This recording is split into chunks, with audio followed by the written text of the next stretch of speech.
We had version numbers given to this presentation as it progressed through its cycle of completion. We are now showing you version 87.5, but that could change before we're finished. Jokes aside, this is the easiest way of managing change. At any point in time, there is one active and one work-in-progress version. Archived or retired versions also function as point in time. We have seen versions as numbers named versions. Here's a slightly different way of versioning with scratchpad versions. At any time, there can be only one owner when it comes to the analogy of files. Here we are dealing with multiple owners, and the merge logic being intelligent enough to deal with the changes conditionally, we can have multiple work-in-progress copies. If the areas are mutually exclusive, then a simple merge logic will suffice. Another option is archive snapshots, as I mentioned earlier. Versions are indicative of workflow status and where the version is in the process. If the need is more to keep a snapshot for reporting at a particular point in time, archive snapshot is a good option. For example, if you are required to legally keep an archive copy of the COA at the end of each reporting period. Unlike version hierarchies, archive snapshots do not have a status. Effective dating is the most commonly used reference data change management strategy, especially as the timing of change is not predictable. Earlier, we mentioned the two data warehousing terms, slowly changing or type 2 dimensions. In-place effective date snapshots are created as changes are made, which are automatic or manual. The advantage is that you can report the hierarchy at any point in the past, current, or future.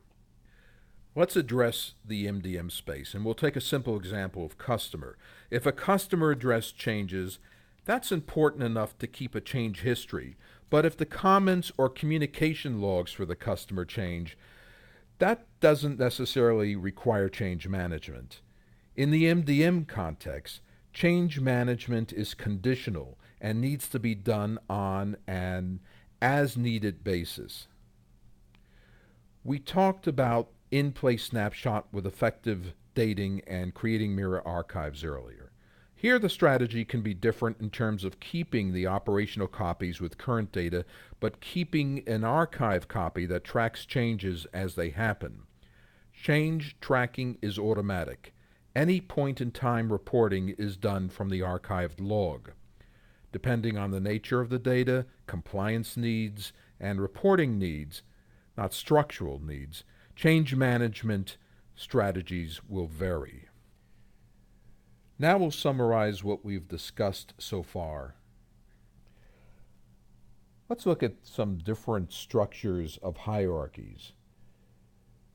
Each of these have their pros and their cons. We start with simple yet inflexible leveled hierarchies, moving to complex ragged level combination structures. There are different versioning options based on need and type of data. All right, so we're coming toward the end of our presentation, at least in terms of the PowerPoint slides, and I'd just like to review some of the learnings that we've obtained from our own implementations. So this is a summary of what we've already discussed, and let me just give you some bullet points here, or summarize some of the bullet points on this slide. Maintenance and reporting structures don't need to match.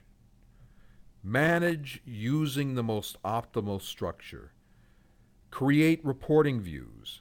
Choose the most optimal change management structure. Avoid derived hierarchies, right, or mapping between hierarchies.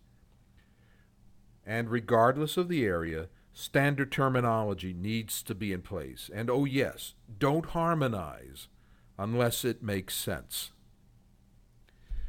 Now we're going to move on to the exciting part for me, since I'm in business development, and we're going to talk a little bit about our flagship product, OneData. So, Allow me to give you a quick functional overview of OneData. Now, depicted in the center of this slide is OneData's repository with the three different areas or schemas. The staging or work area is where initial creation of repository content, whether hierarchies or other master data sets, or changes to content are made.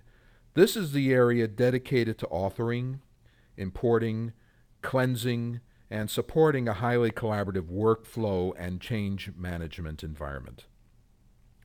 On successful completion of the workflow process configured around data changes, the changes are released either in real time or scheduled in a time-bound queue into the deployment or release area, where it can subsequently be distributed to downstream applications and recipients throughout the enterprise. The metadata area pictured at the top left stores metadata used internally by OneData for a variety of purposes. This can include user and authorization information, workflow rules, exit procedures, business rules, and so on. The rich functionality of OneData comprehensively supports the end-to-end lifecycle management of the data sets stored in the repository, from modeling the data to authoring and import, to hierarchy management and versioning, to workflow and collaboration, to business rules, to fine-grained security down to the cell level, as well as the deployment downstream. It helps maintain data quality and enforce governance standards.